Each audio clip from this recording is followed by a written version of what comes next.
The Broncos are coming off a narrow loss at Ohio against one of the MAC's best defenses. And then you get one of the MAC's other best defenses this week in Eastern Michigan. Just recap last Saturday for us and looking forward to the Eagles. Tough loss against Ohio, really good football team. Another great opponent that we had our chances in the game. I think I continue to say this, but we keep finding ways to hurt ourselves. Seems like new ways each and every week, but the ultimate, opponent continues to be ourselves. I said that to our guys in the locker room. It's not so much the teams that we're playing as much as it is what we're doing to ourselves in each and every game. Penalties, turnovers, costly mistakes in situational football, whether it's third down, red zone, 2-minute situations. We have to eliminate those if we want to win football games and when we want to beat good competition.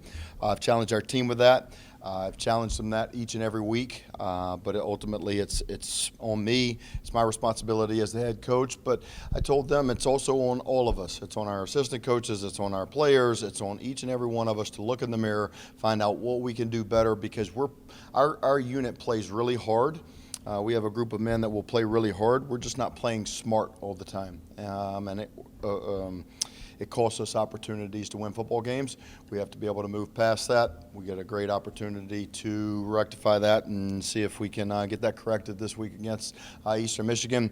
Really well-coached football team by Coach Creighton. This is a tough, hard-nosed team, a rival for us, an in-state opponent, one that has had our number and has out-physicaled us each and every game and really taken this game more important and critically than we have.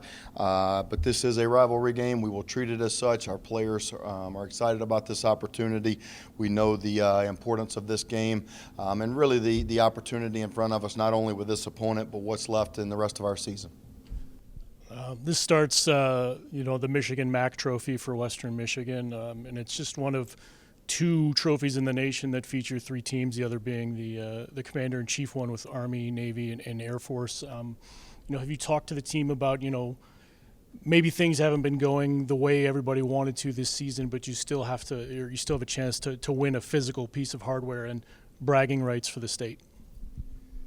I talked about that on Sunday and today in our team meeting with our team in terms of anytime you get to 1, play a rival, and then 2, play for a trophy, we're going to try to win that. I've been fortunate enough to play in, one of the coolest rivalries in all of sports, the Alabama-Auburn game. You can toss record out of the, window. You can toss favorite out of the window, who's supposed to win, who's not supposed to win. This comes down to who wants it more, who's willing to give more in the game. And normally those teams win in rivalry games. This is a great rivalry, an opportunity for us to, beat Eastern, who is a rival, but also, you talked about the trophy, the hardware that is involved. We've talked about it, and we want to be able to bring it home. But we've got a couple of games to be able to win before we can talk about that. Going into this week, knowing that Eastern is on the line, not that these guys haven't been giving it, 110% every week leading up to this, but have you guys maybe noticed, early outset of this week, maybe something a little different because they do know it's Eastern, because they know Central's right behind, where again it's that opportunity to take home the trophy, take home the championship, and maybe a little bit more pride on the line? There was definitely an added sense of focus today at today's practice and just in the week.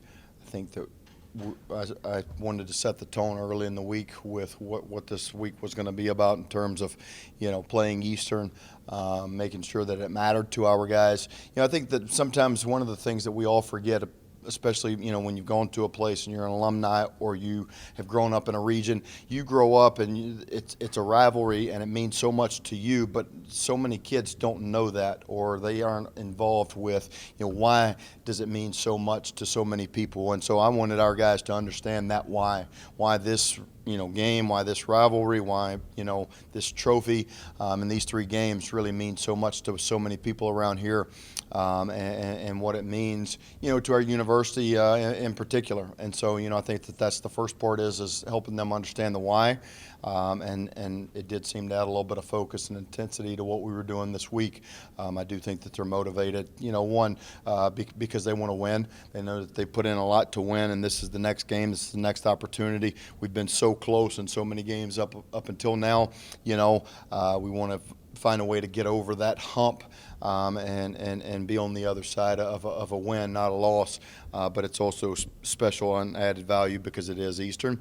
Coach Creighton has done a really nice job, getting his guys ready to play us each and every year. I think he does a tremendous job week to week with his guys.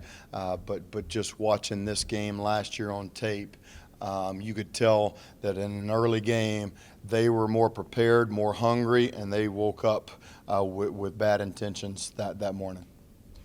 Looking at the running back room and the run game last couple weeks, I'm sure it hasn't been where you'd like it to be. I'm sure a lot of teams are keying in on that just because, again, the early season success you guys had out of the backfield. But what is it that you guys are trying to do to really unleash that ground game again? CJ's been getting involved more, Jalen, staying involved. But what is it that you guys are maybe hoping to try to do to let them run wild this week? Well, to say I'm disappointed with the run game is not true. I've actually been really happy with our offense and the way that we've moved the football. I mean, when you look at it, we're second in the MAC in total offense.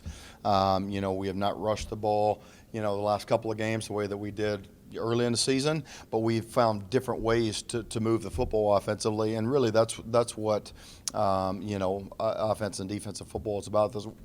That's what coaching is about.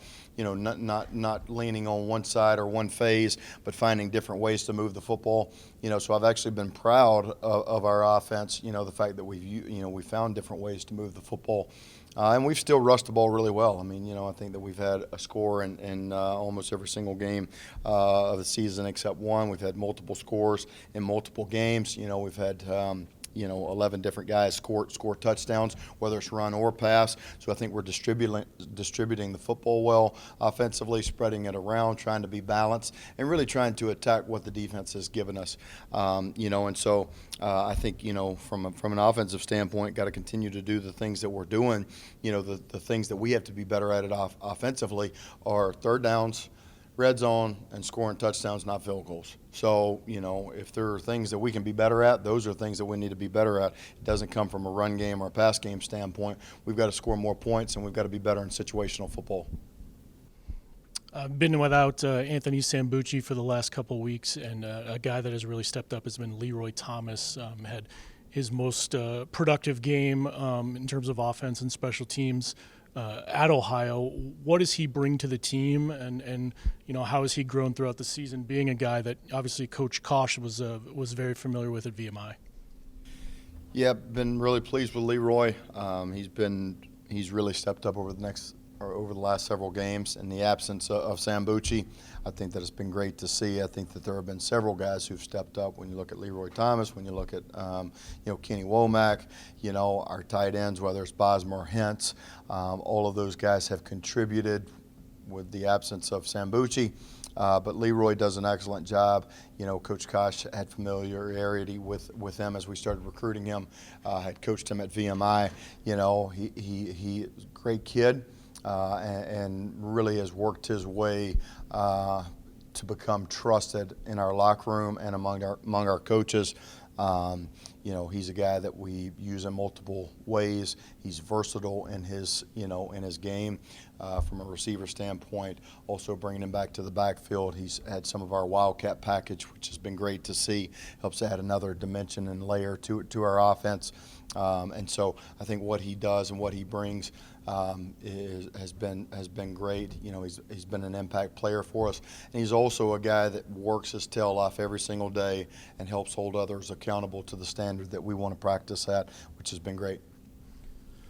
With Marshawn back in full swing, it seems to have freed up some of the guys on the offense or defensive line to make plays, and I think in particular guys like Corey Walker and Isaiah Green have been batting down a lot of passes over the last couple of weeks. What is it with Marshawn and how you move him around that can allow those other guys to be threats? Marshawn's one of my favorite players, and it's because of how he works, how he practices. He's got the highest motor, and the guy never stops. He's like the Energizer Bunny. He practices that way. He shows up that way every single day. But I think when you have a player like Marshawn that commands attention from other offenses, he's going to get more help. He's going to get the lines being able to slide towards his side. He's going to get the running back chip help protection. I think that opens up some other opportunities, which you just mentioned, for other guys. Corey Walker has had a nice couple of weeks here. He had his first sack as a Bronco. He's had several batted passes. Isaiah Green has really started to come into his own. As an inside player, he's had several big stops for us on third or fourth down. He had another one, in the Ohio game that was a really big play for us in the first half, a fourth down stop where he penetrates the backfield. He also sniffed out a screen play, and was able to, knock that down on a critical third down. So I think that those guys are really coming into their own and developing, maturing into really good players. I want to continue to see them play at a high level. And I think that any time that you have great players like Marshawn, it helps, young players, one, teach and develop them how to practice every single day and how to become really good players, because they get to watch Marshawn on a daily basis. But it also, helps them on game day, because guys like Marshawn, command so much respect and attention from other teams. All right. Thank you, Coach. Thank you, guys.